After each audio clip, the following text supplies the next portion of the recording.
네, 안녕하세요. 오늘 미국 증시 살짝 상승을 했습니다. 0.05%. 네, 하락 안 한 게 어디예요? 근데 오늘 하락했다고 느끼신 분들은 IT 비중이 높은 분들은 좀 하락을 했다 느꼈을 것 같아요. 이래서 분산이 중요한 것 같아요. 근데 지금 이 시점에서 분산을 하느냐, 그거는 각자 잘 판단을 하셔야 될 것 같아요. 네, 저는 나스닥이 지금 버블로 생각하고 있지 않고요. 충분히 더 갈 여력이 있다. 근데 지금의 이런 조정 혹은 살짝 팔고 싶은 사람들 팔 수 있는 시간적인 여유가 좀 필요하지 않나 싶습니다. 네, 그래서 분산이 참 언제나 중요한 것 같고요.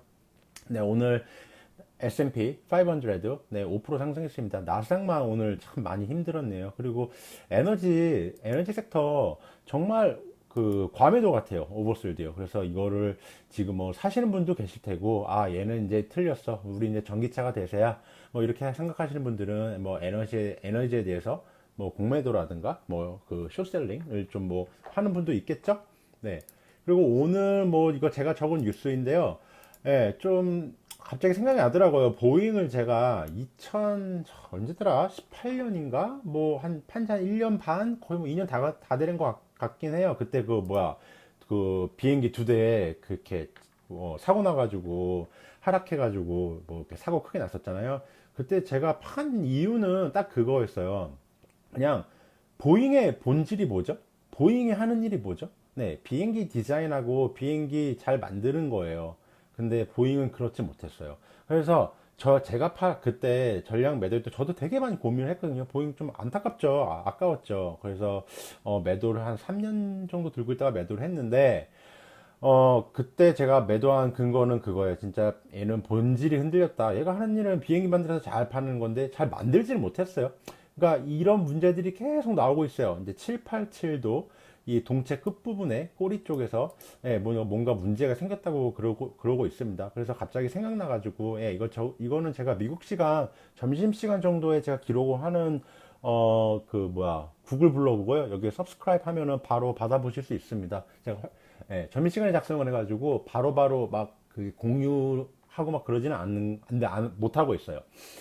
그리고 오늘 미국 마켓 살펴보면은, 다우도 역시나 많이 올랐죠. 아무래도 좀 가치주가 많이 있기 때문에. 근데 다우 같은 경우도 요번에 그 세일즈포스도 들어가고 했기 때문에 완전 가치주라고 보겠는데 가치주의 비중이 높습니다. 그러다 보니 0.5% 올랐고, S&P는 0.05% 올랐다. 나스닥이 가장 많이 하락을 했습니다.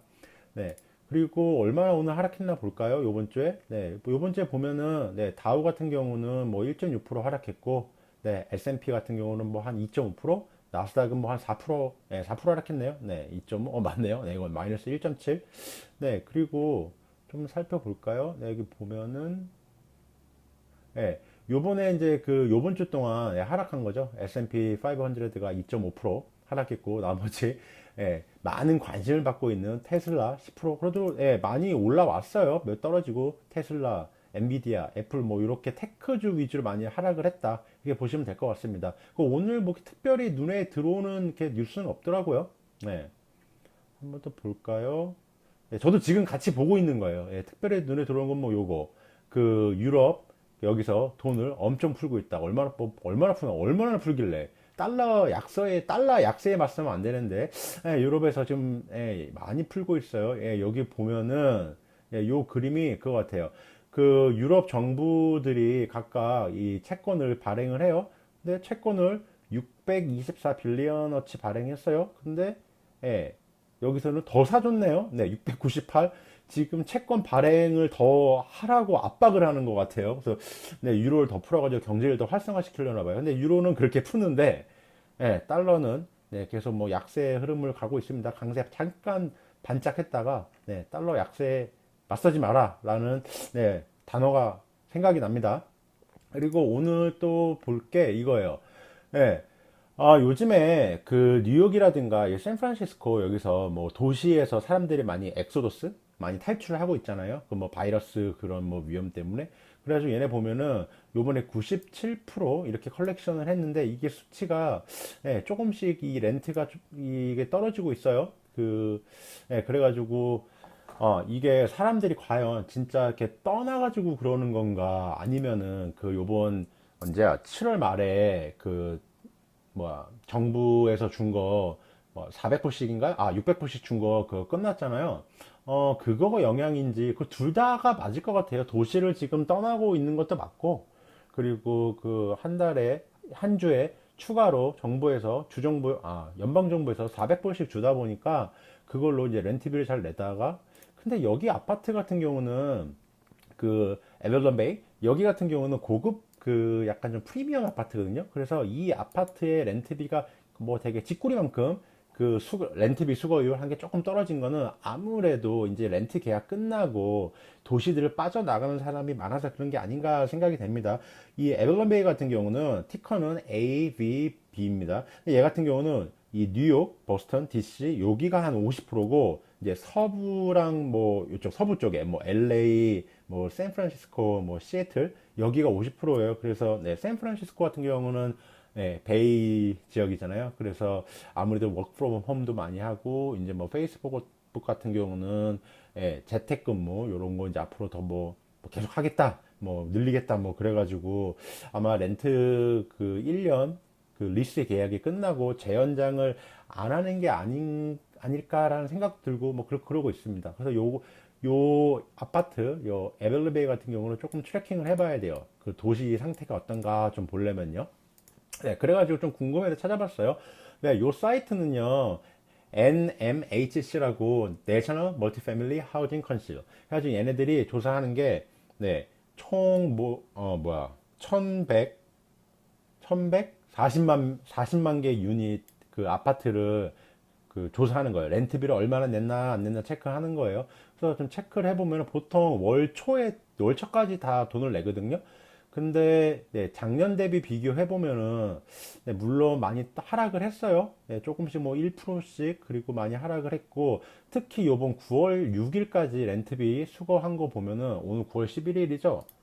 네, 9월 11일이니까 네, 6일까지. 근데 요때가 레이버데이가 있어가지고 다음 주 13일까지 체크한 거를 봐가지고 이게 만약에 76.4%에서 그렇게 상승을 안 한다면은 조금 사람들이 돈을 많이 못 내고 있다 이렇게 봐도 될 것 같아요. 왜냐면은 1200불 주고 한번 연방정부에서 7월 말에 끝났잖아요. 돈 계속 주는 거예요. 400불씩 주당, 600불씩 주당 주는 거예요.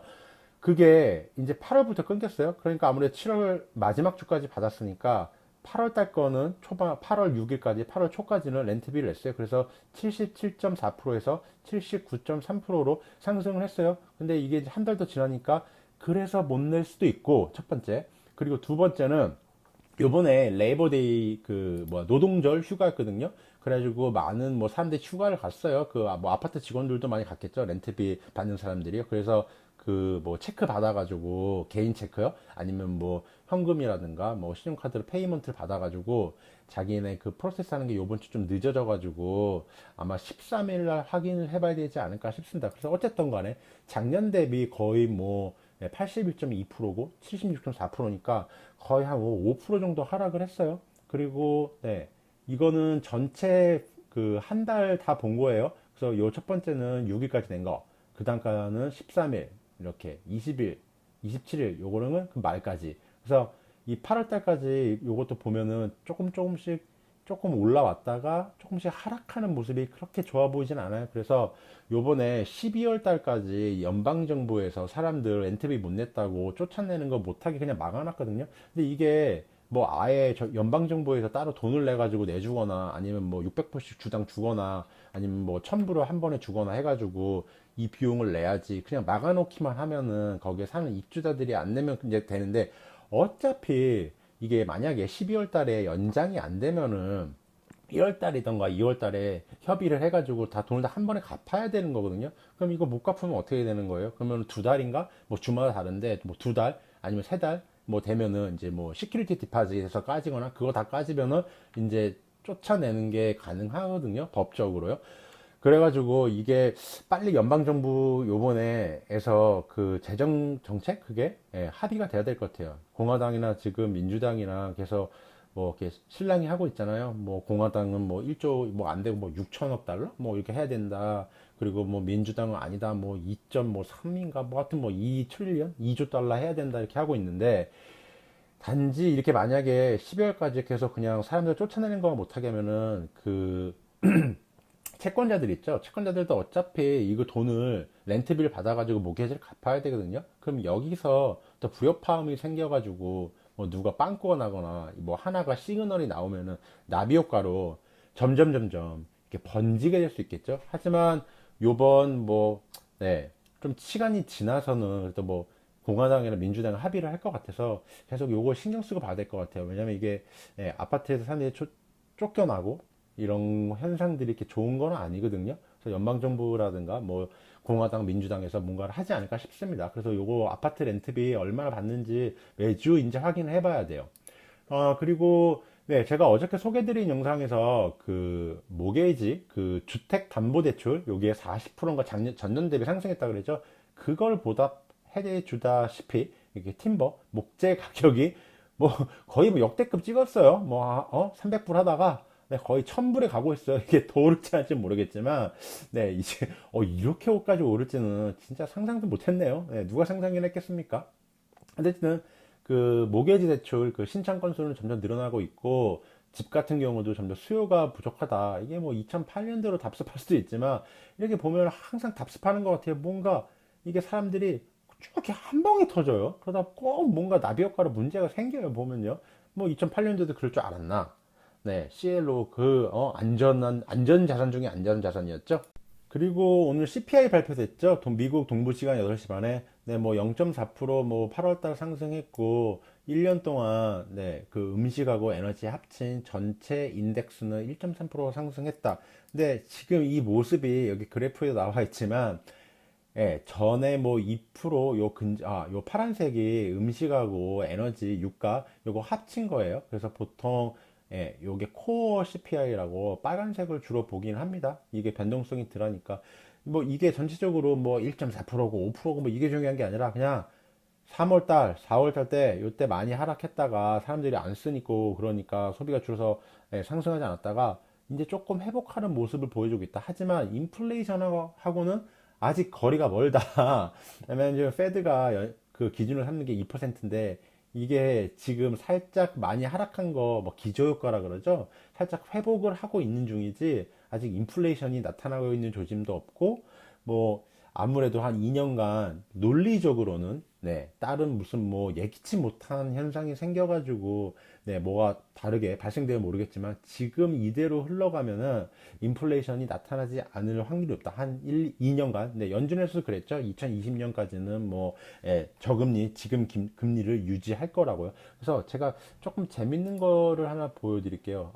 저만 재밌는지 모르겠는데 이게 그 음식, at home이니까 집밥, 그리고 food away from home 이거니까 외식, 네, 외식하는 겁니다. 그래서 보면은 쭉 스파이크 친 게 네, 집밥 가격이 상승해서 사람들이 아무래도 바이러스 위험도 있고 뭐 좀 절약도 해야 되고 그러니까 요거 같은 경우 요 집밥 같은 경우 4.6%가 상승했어요.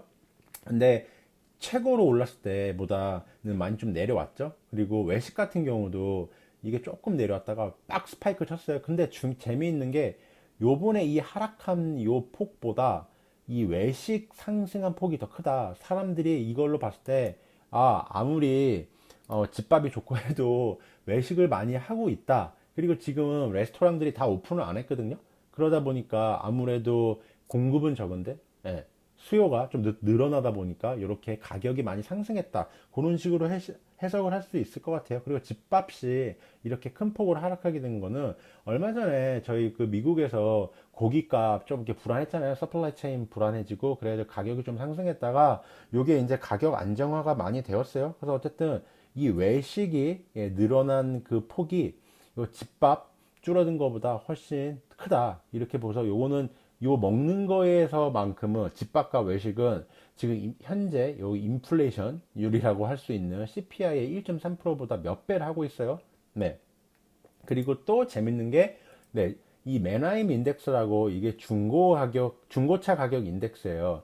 이런 거 보면은 쭉 스파이크 쳤죠. 아무래도 사람들이 대중교통 이용 안 하고 자가용으로 이동하는 거를 선호하는 게 미국에서도 안 그래도 차가 필요하긴 하지만 도시에 사는 사람들이 교외로 빠져나가 가지고 이 외곽 지역에 살게 되면은 차가 많이 필요할 테고, 그래서 차가 중고차라든가 이런 차가 많이 팔린 고 이렇게 중고차 가격이 상승했다라고 볼 수도 있습니다. 그래서 어쨌든 중고차 가격이 많이 상승이 눈에 많이 들어옵니다. 예. 그리고 이제 요거 같은 경우는 이제 전체 CPI 그 인덱스 그 그래프인데요.